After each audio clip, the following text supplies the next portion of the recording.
Vale, esto ya está grabando. Buenas tardes, Cristóbal. Buenas tardes. Sí. ¿Cómo estás? Bien, todo bien. Gracias. Yo siempre empiezo las entrevistas preguntando lo mismo. Es ¿por qué haces cine? Bueno, yo creo que hago cine porque desde muy joven me interesaban mucho las diversas ramas culturales.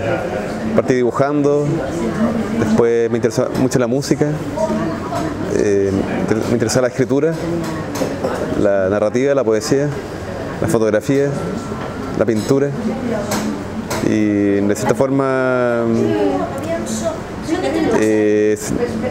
a medida que me metí en varios medios y finalmente sentí que el cine era una forma como de agruparlo todo. El cine tiene narrativa, tiene fotografía, tiene música. Entonces sentí que el cine me siento cómodo porque satisfajo mis necesidades de diferentes medios. Me siento bien. ¿Y por qué te especializaste en montaje, editor y no, por ejemplo, en fotografía? Yo digo por mi inclinación hacia la narrativa. Me interesan las historias y el montaje es una forma de escribir con imágenes. Es como escribir con la fotografía. Pero también me interesa mucho el guión. Y yo creo que el montaje y el guión son como mi campo más. Porque salí de la escuela como montajista, pero me fui metiendo más en guión. Entonces lo que más hago ahora es montaje y guión. Sí. Pero el montaje es como la única rama que solamente está en el cine, no está en otro medio. Ya. Sí. Es curioso, ¿eh? Sí, montaje, sí. Sí. Y además que yo tengo una mente desordenada, entonces el montaje como que te obliga a ordenarte. Ser ordenado, meticuloso, es un trabajo de oficina, de muchas horas de trabajo y o sea, me ayuda a centrarme en el montaje. Y también tiene que tener una especie de, digamos, sensibilidad, ¿no? Sí. Porque tienes que contar una historia, pero a través de una poética también, ¿no? Una poética, hay un ritmo. En fondo es una forma de escribir. Sí, siento que, sobre todo en el documental, el montaje es la segunda escritura de guión. Y o sea, sí, yo siento que porque yo he montado mucho documental para otros directores y claro, o sea, yo siento que uno como montajista está resolviendo los problemas que surgieron en el rodaje. O sea, se siente como que debería, así por ley, salir en el documental. El montajista está también como un guionista. Debería ser así. Yo creo que de las próximas películas voy a empezar a ocuparlo. ¿Ah, sí? Sí, porque siento que o sea, el primer corte de Robar a Roban dura 6 horas. Y yo creo que yo solo no parece imposible como llegar a... ¿No has sido capaz de...? No, porque no sé, porque uno está ahí, sabe cuánto te costó cada escena. No quieres quitarla. Claro. Que esto costó una semana, ¿no? De tiempo, de esfuerzo, de plata. Entonces hay escenas que son muy dolorosas de eliminar porque trabajaste mucho. Entonces yo creo que necesitas la distancia de un montajista que te ayude a ensamblar. Por eso yo decidí trabajar con un montajista que no... Yo me habría vuelto loco, solo. ¿Por qué para tu primera película pensaste en una historia como esta? Lo del robo de la pieza de Rodin. Porque han pasado más de 10 años, hay una distancia diferente a lo que fue el momento. Y sobre todo también, bueno, primero esto, después te haré otra pregunta. Sí. Bueno, yo viví de cerca el robo porque el ladrón estudiaba arte en mi universidad y estudiaba cine. Entonces fue muy cercano todo. Así compañero de clase. Nunca lo conocí en ese tiempo. Y después del robo desapareció. Nadie supo nada de él por años y se cambió de nombre. Entonces como que desapareció del mundo. Se cambió de nombre, hizo otra obra de arte, ¿no? Sí, hacía obras con otro nombre y figuraba, o sea, uno lo buscaba en redes sociales, no existía porque tenía otro nombre. Y bueno, pero pasaron un tiempo, pasaron unos 5 años. Bueno, yo siempre quedé con esta historia dando vuelta a la cabeza. y yo empecé a hacer clases de guión. Postulé un máster de guión aquí en España y no quedé, entonces me dio rabia y empecé a hacer yo clases de guión. Sí, y haciendo clases de guión me metí a leer los guiones clásicos, el estudio de los 3 actos, y géneros y una serie de cosas. Y a medida que estudiaba buscaba ideas para guiones de documental. Y en eso llegué a esta historia y encontré que tenía como la historia tenía un potencial increíble, va a ser un policial interesante, que al mismo tiempo tuviera esta capa de comedia que me interesaba, y tenía muchas preguntas sobre arte porque yo siempre me he sentido muy atraído al arte contemporáneo, pero siempre tengo una frustración simultánea de no entenderla.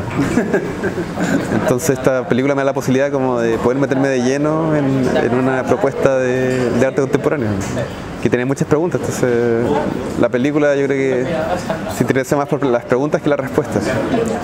Entonces al final de la película como es el mismo público el que tiene que ir como respondiendo a cosas. Sí, porque está lleno de la película de múltiples capas. Sí, múltiples capas y múltiples lecturas. Sí, muchos puntos de vista diferentes. Sí. De hecho no dejas en ningún momento claro qué ocurrió realmente. No, y tampoco nos interesaba. Sí. Eso claro, son las cuestionantes lo que más me atrajo a hacer la película. Yo el año 2005, cuando pasó esto, yo me dije, o sea, lo observé y yo me dije, no es que yo en el año 2005 haya dicho que esto era una acción de arte, este robo era una acción de arte, pero si llegara a ser una acción de arte, era muy interesante. Sí. Todo este movimiento que generó todo el país mirando esto, la respuesta del público de que llegó en masa a ver este vacío. Entonces esa pregunta de por qué no esto puede ser una acción de arte me dio mucho interés a seguir.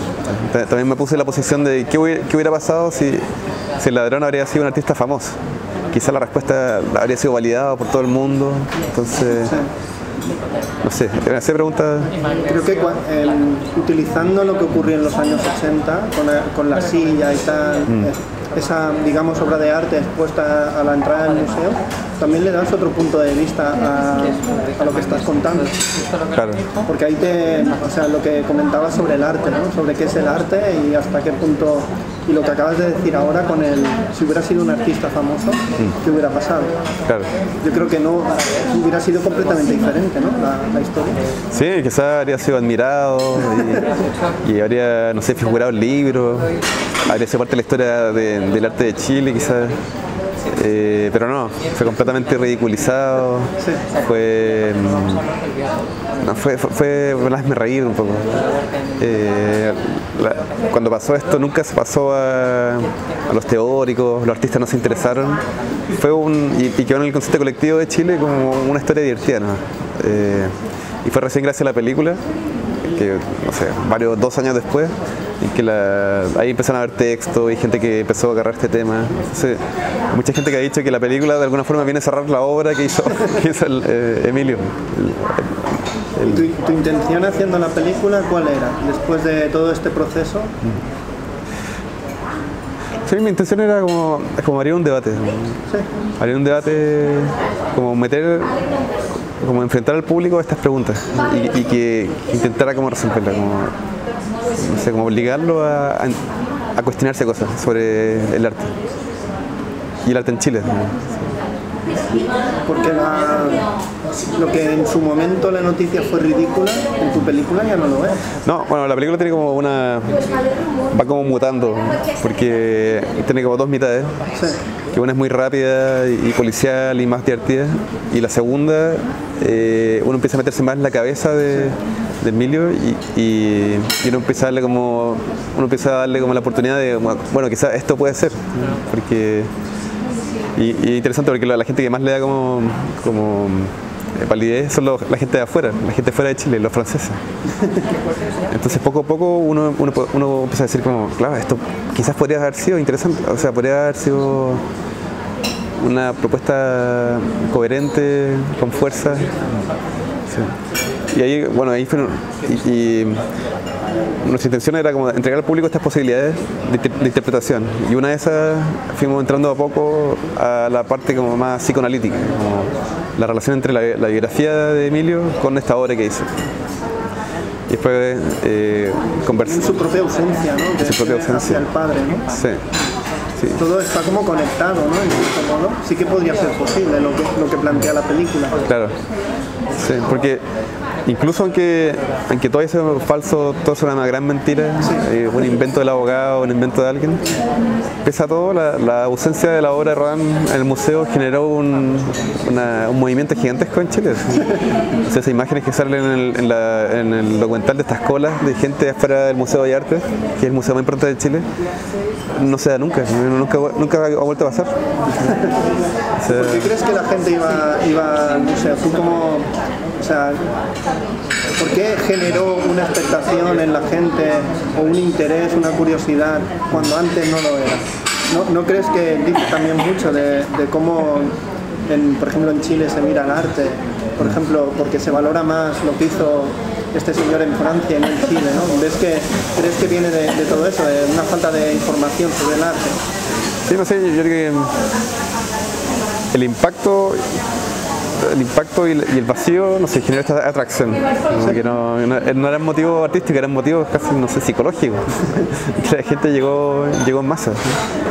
Bueno, pero un caso interesante que surgió a partir de los entrevistados franceses fue el tema de la Mona Lisa, de la Gioconda. Que ese fue un robo que pasó a principios del siglo XX, en que hubo un italiano que trabajaba en el Louvre y él se robó la Gioconda. Él trabajaba con reparaciones en marcos y sacó la escultura, pero ese fue un robo largo, fue un robo de 3 años. Una teoría dice que este fue un robo patriótico, que él pensaba que este robo ahí sucedió. Él pensaba que Napoleón se había robado la Gioconda, entonces él quería como recuperarla y entregarla a Italia. Pero es también una historia... Sí, muy interesante. Bueno, y el tema es que... Sí, muy absurdo. Es que el vacío, porque en ese tiempo la Gioconda era un cuadro importante, pero era uno más dentro de una galería llena de cuadros. Entonces, como en la prensa, porque hay mucha prensa que hubo, mucha como cobertura, hay fotos del espacio vacío y la gente llegaba a ver este espacio vacío. Entonces hubo muchas investigaciones y después cuando apareció la Gioconda ya fue una celebración total y ahí la Gioconda pasó a convertirse en un fenómeno internacional. Como de nuevo la ausencia de la Gioconda, el robo de la Gioconda hizo que la Gioconda se convirtiera en la Gioconda. Entonces me interesaba ese paralelismo entre eso y lo que pasó en Chile, que son como similares. Sí, recuperando las películas de Gaumont, claro. Ahí le das también hasta que el absurdo estirado puede llegar a ser una cosa seria. Claro. Realmente, sí. ¿no? Sí. Porque durante todo el proceso de las entrevistas, tenías claro la gente que querías entrevistar, cuando te fallaba alguien que considerabas importante, ¿cómo lo organizabas luego para conseguir lo que necesitabas para la peli? Nosotros trabajamos 2 años solo en el guión. Entonces, bueno, y en un punto nos dimos cuenta que Emilio no era un gran orador. Entonces, le costaba como cerrar las ideas y tenía unas muletillas, decía ciertas palabras cada muy pocas frases que interrumpían todo. Entonces ahí decidimos hacer la película coral, que fuera un coro de voces que nos fueran como contando la historia de todos los puntos de vista. Porque la primera idea era hacerla con Emilio, ¿no? Sí, lo pensamos. Pero cuando vimos como un rollo Banshee, ¿no? Claro, sí. Pero después, claro, decidimos que fuera coral, entonces quisimos agarrar esto de todos los puntos posibles. Entonces tenemos a él, al ladrón o artista, tenemos a su abogado, tenemos al fiscal, tenemos a sus amigos, tenemos a artistas, a teóricos, a la familia. Y bueno, eso, me perdí. ¿En qué estaba? No, de hacer una película coral, claro. Porque no era muy buen orador sí. Emilio. Claro.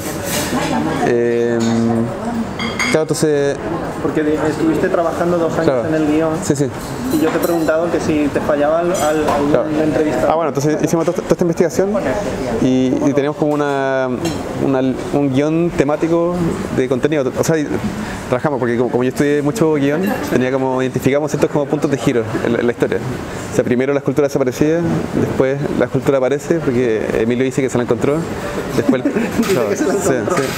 tirado en un parque, tapado por unos cartones. Es muy curioso el momento ese. Claro. Después él dice, bueno, lo interrogan, él confiesa que él fue el ladrón. Y después él va a tribunales, a juicio, y él dice que todo este robo fue una acción de arte. Entonces eso es como, esos elementos estructurales estuvieron desde el principio, desde la primera vez que se me ocurrió la idea, estaban ahí. Entonces, y teníamos, toda la película tenía un arco de transformación. Entonces ahí también está en el guión. Partir con lo policial y que poco a poco nos vamos metiendo en la cabeza de él y vamos llegando a esta idea de la ausencia de presencia. Entonces después fuimos llenando este guión o esta línea dramática con personajes que nos fueran aportando como que fueran como cumpliendo como el rol como de actores en la película de ficción, pero con sus posiciones. Entonces, bueno, y nosotros investigamos tanto que ya sabíamos todas las respuestas. Entonces yo tenía que simular mucho como interés en la entrevista, pero yo ya sabía casi todo. Yo creo que el 80% yo creo de lo que recibí en la entrevista yo ya lo sabía. Claro. Fue un pequeño porcentaje que entregaron como sorpresa. Sabías también cuando alguien te estaba mintiendo, ¿no? Sí, sabía. No, con Emilio uno nunca sabe. ¿Y lo utilizaste? Cuando alguien mentía o alguien explicaba algo que no era cierto, ¿lo utilizaste para la película? Sí, o sea, por ejemplo, complicar la noche del robo. Cuando se cuentan varias versiones, que con el montajista le decíamos la escena Rachamón porque son varias versiones de lo que pasó esa misma noche. Que te han contado. Que me han contado. Son versiones completamente diferentes. Pero en un punto, como dijimos, que era tan difícil llegar a la verdad de lo que pasó esa noche que asumíamos como todas como posible. Entonces ahí metimos como, entra también un plano como de la ficción a lo documental. Y se empiezan a mezclar como estas mentiras con las verdades y empieza a hacer como pero todo en el mismo plano, entonces eso nos interesa. Es como un metadocumental, ¿no? Claro, sí. Porque es como si el documental se estuviera construyendo a la vez que se está explicando. Claro. Sí. Porque hay tantas posibilidades que yo las meto todas y vosotros elegís, ¿no? Claro, y por eso también metimos esta idea como de estas películas de ficción que entraban como también como una película como interviene la ficción con la realidad, como se va mezclando la idea y va surgiendo este mutante. Y esta como mixtura de lectura también nos interesaba como la visualidad, como de collage, como que de archivos, de video, de entrevistas, de recreaciones. No sé, es como, claro, la película es como un collage. ¿Y montar la película fue complicado? Lo complicado fue qué sacar, porque hicimos un montaje basado en el guión. De hecho, en la entrevista el orden de preguntas era en relación al guión. Entonces, el primer corte del guión, o sea, de la película, duraba 6 horas. Y ahí empezó el reto de qué sacamos, porque había muchas escenas muy interesantes que en el guión funcionan bien, pero en estas 6 horas era inviable. Entonces la pelea ahí fue con el montajista como en qué eliminamos. Y ahí fueron saliendo bloques, y al final llegamos a 1 hora 20. O sea, fue una masacre. Pero siempre en función. ¿Tienes otras películas de la misma historia? Sí, eso podría ser una serie de televisión. Sí. Pero eso fue lo más duro, fue como qué sacar. Y la expresión del tiempo, así como de hay que terminar pronto. Y finalmente llegamos a esta versión de 1 hora 20 y siempre en beneficio también de que sea una narración fluida, rápida y que hubiera humor y que al mismo tiempo no se perdieran como estas preguntas que están por debajo. Entonces, ¿y tú después de este proceso qué piensas de esta historia? Tú que la has vivido tan cerca, que has trabajado en la película tanto tiempo, ¿qué piensas lo que ocurrió realmente? Yo creo que Cristóbal, ¿no? Sí. Yo creo que mi visión del caso es como la visión de la película, es como que sigo lleno de preguntas. Yo creo que nunca vamos a saber realmente por qué Emilio hizo lo que hizo. Es como una intrigante, pero yo lo veo como que la película lo presenta como un ladrón y también como un artista, entonces para mí es las dos cosas. Como que una historia, es interesante esta historia, como que tiene muchas posibilidades. Y yo soy parte de esa posibilidad, no me inclino hacia ningún lado. Porque sé que Emilio es un artista, él es un creativo, está siempre creando, pero también tiene sus lados, no sé, apunta a diferentes lugares y también es un ladrón. Sí. La primera vez que se ve la película, ¿dónde fue? En Santiago. En Santiago. ¿Y cómo fue? ¿Cómo reacciona el público? Comentabas en la presentación de que según el país donde está, la reacción del público es muy diferente. Sí. ¿Y por qué crees que es debido a eso? ¿No habla de cosas muy universales la película? Sí, o sea, pero en Chile la comedia funcionó mucho. La risa, como yo, era un mar de risa. Yo no entendía por qué tanto, ¿sí? Pero parece que al chileno le gusta mucho verse a sí mismo en situaciones medias ridículas. Sí. Y la comedia funcionó también mucho en Argentina y en México.